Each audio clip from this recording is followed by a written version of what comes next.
Merci de votre fidélité au Journal de l'économie et bienvenue dans ce nouveau numéro. La commercialisation de l'anacarde s'annonce prometteuse au Mozambique pour la saison 2016-2017. Elle devrait progresser de 20%.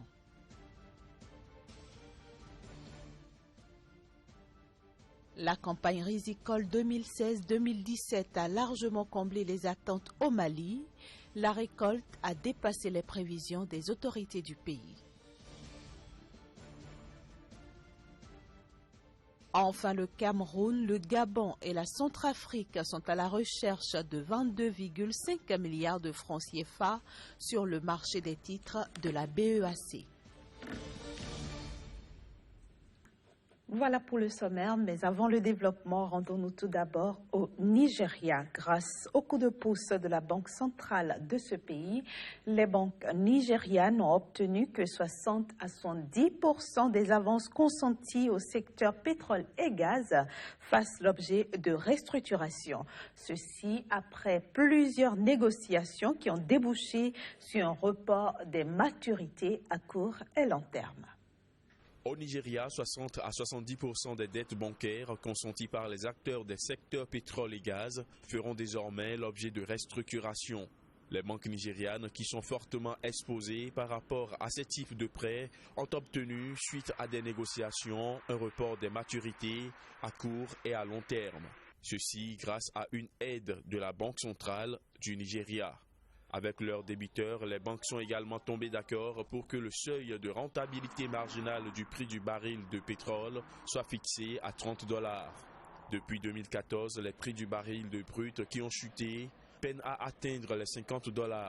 Le contexte international est en effet marqué par la difficulté pour les pays de l'OPEP à s'entendre sur une réduction des volumes de l'offre qui ferait remonter les prix. Mais avec l'élection aux États-Unis de Donald Trump, dont les projections énergétiques sont susceptibles de doper l'offre mondiale, la pression ne fait que s'accentuer sur les prix. Malgré ces défis du moment, les secteurs pétrole et gaz continuent de bénéficier du gros des avances faites par les banques nigérianes. Après avoir reculé de 18,5% au premier trimestre, les volumes de crédit qu'ils ont absorbés ont progressé pour atteindre 24% au cours du troisième trimestre 2016. 120 000 tonnes, c'est la quantité de noix de cajou que le Mozambique s'attend à commercialiser à l'issue de la campagne 2016-2017. Cette prévision annoncée se base sur les bons indicateurs de production affichés par les bassins de production. Si les 120 000 tonnes étaient atteintes, eh bien, cela représenterait une progression de 20% par rapport aux 100 000 tonnes écoulées lors de la campagne précédente. Du côté du Mali, la campagne risicole 2016-2017 a été très fructueuse avec une production de 2,81 millions de tonnes, soit une hausse de 20% par rapport à la saison précédente, ce qui dépasse par ailleurs largement les attentes du pays qui visait une récolte de 2,11 millions de tonnes de riz paddy pour cette saison après une performance de 2,33 millions de tonnes en 2015-2016. Il faut ajouter que la hausse enregistrée est rendue possible grâce à une bonne pluviométrie, la hausse des superficies dédiées à la céréale, la modernisation des équipements agricoles, mais aussi une bonne politique de distribution d'intrants. Pour la 6e année consécutive, Turkish Airlines est le grand vainqueur même méditerranéen du classement Skytrax des meilleures compagnies aériennes. Occasion pour notre correspondant Nassis Ouma, basé au Cameroun, de nous faire découvrir cette compagnie. Le nombre de passagers empruntant la compagnie aérienne turque Turkish Airlines a été de 48,3 millions, soit une hausse de 4% comparée à l'année précédente. Faisant un bénéfice de 762 millions de livres turcs durant la période juillet-septembre 2016, Turkish Airlines a réalisé un chiffre d'affaires total de 8,662 millions de livres turcs.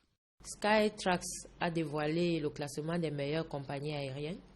Turkish Airlines est la meilleure compagnie aérienne en Europe pour la 6e année consécutive. Turkish Airlines est la meilleure compagnie aérienne en Europe du Sud pour la 8e année consécutive. Nous avons la meilleure business launch du monde. Nous sommes meilleurs sur le plan mondial. Et nous avons aussi la World Business Class Launch Dining Award. Pour maintenir son leadership, la compagnie a ajouté à ses nombreux vols de nouvelles destinations. En ce qui concerne les nouvelles destinations, pour ne citer que les États-Unis, Turkish Airlines à ce jour fait plus de 15 destinations aux États-Unis. La compagnie turque possède 336 avions avec les 43 nouveaux appareils livrés cette année 2016. Et la compagnie aérienne turque vise à hausser le nombre d'appareils à 500 et une part de plus de 3% dans le marché global en utilisant son avantage géographique découlant du fait qu'Istanbul soit naturellement un centre de transit. Le marché des titres publics de la Banque des États de l'Afrique centrale était particulièrement animé et pour cause. 3 pays ont procédé ce jour-là à des émissions de bons du Trésor assimilables d'une maturité de 26 et 52 semaines. Avec ces bons du Trésor assimilables à 52 semaines et 12 spécialistes en valeur du Trésor jetés dans la bataille, le Gabon recherchait 10 milliards de francs CFA contre 7 milliards pour le Cameroun et 16 spécialistes en valeur du Trésor et 5,5 milliards de francs CFA pour la République centrafricaine qui n'alignait que 3 spécialistes en valeur du Trésor pour l'opération. Le Cameroun, le Gabon et la République centrafricaine entendaient ainsi mobiliser une enveloppe globale de 22,5 milliards de francs afin de résorber leur déficit de trésorerie. Selon les statistiques révélées le 14 avril 2016 par le Conseil de surveillance de la cellule de règlement et de conservation des titres de la Banque des États de l'Afrique centrale, les émissions de titres publics ont doublé en 2015 par rapport à l'année 2014. En effet, depuis l'année dernière, le marché des titres de la Banque des États de l'Afrique centrale est de plus en plus sollicité par les États à cause de la chute des prix du pétrole brut. Cette conjoncture internationale a provoqué une baisse drastique des recettes publiques dans nombre de pays de la CEMAC, à l'instar du Gabon, du Congo, du Tchad et de la Guinée équatoriale. Et voilà qui met un terme à la première partie de ce journal de l'économie. La suite, c'est tout de suite.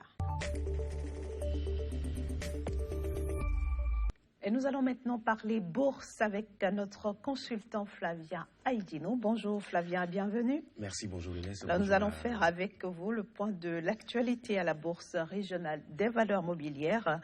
La Bourse régionale, bien sûr, des valeurs mobilières qui a accédé au rang de marché frontière. Tout à fait, la BRVM vient donc de faire son entrée dans le club très restreint et très sélect des 6 bourses africaines qui sont visibles sur les radars des investisseurs, on va dire, étrangers qui cherchent à placer leurs ressources sur des marchés à forte rentabilité et à fort potentiel de croissance et dont certaines valeurs cotées ont donc de la liquidité suffisante pour attirer ces investisseurs-là. Alors il faut dire que la BRVM vient d'atteindre l'un de ses objectifs majeurs de son plan de développement. Vous savez que à l'arrivée du directeur, le premier directeur africain de la BRVM, M. Kossi Edouard Amenouvé, il y avait eu donc un plan de développement qui devrait évidemment contenir un certain nombre d'avancées majeures. Et on est en train d'observer depuis 4 ans qu'il y a chaque année des grands pas qui sont faits en direction on va dire, de la réalisation de ce plan de développement-là. On va dire qu'il y a eu 7 sociétés cotées à la BRVM qui ont permis de confirmer la BRVM dans l'indice MSCI Frontier Market. Il s'agit en fait de Sonatel du Sénégal, il s'agit de Société Générale des Banques de Côte d'Ivoire, il s'agit de Bolloré Africa Logistique de la Côte d'Ivoire, il s'agit de Total Côte d'Ivoire, il s'agit de la BOA Côte d'Ivoire, il s'agit de Onatel du Burkina Faso et la BOA du Burkina Faso. Alors, ces société représente à elle toute seule 56% de la capitalisation boursière de la BRVM. Et donc, c'est le poids de ces différentes sociétés qui ont, c'est ce poids-là qui a amené les responsables de l'indice MSCI d'accepter donc la BRVM dans ce niveau-là. Justement, Flavien, dis-nous, quand vous parlez d'indice MSCI, de quoi s'agit-il exactement? Alors, il faut dire que les indices internationaux MSCI sont regroupés en 3 catégories principales. Nous avons d'abord les marchés développés, ça c'est le dernier niveau. Nous avons les marchés émergents, qui est le middle, et nous avons les marchés frontières, qui est le point d'entrée pour atteindre ces marchés internationaux. Alors, la répartition est effectuée selon plusieurs critères liés au développement économique du pays ou de la zone abritant donc le marché financier, ainsi qu'à son degré d'ouverture à l'étranger, la taille de ce marché, la liquidité des bourses. Alors, dans la catégorie des marchés développés, l'indice principal est le MSCI World Index, qui ne comporte en fait aucun pays africain pour l'instant. Alors, pour les marchés émergents, l'indice principal MSCI Emerging Market Index comporte quant à lui seulement 2 pays africains, qui sont donc l'Afrique du Sud et l'Égypte. Et le troisième marché, donc, qui est donc les marchés frontières, dont l'indice principal est le MSCI Frontier Market Index, qui comportait jusqu'à ce jour, donc jusqu'à la veille de l'entrée de la BRVM, 5 pays africains, le Nigeria, le Maroc, la Tunisie, le Kenya et l'île Maurice.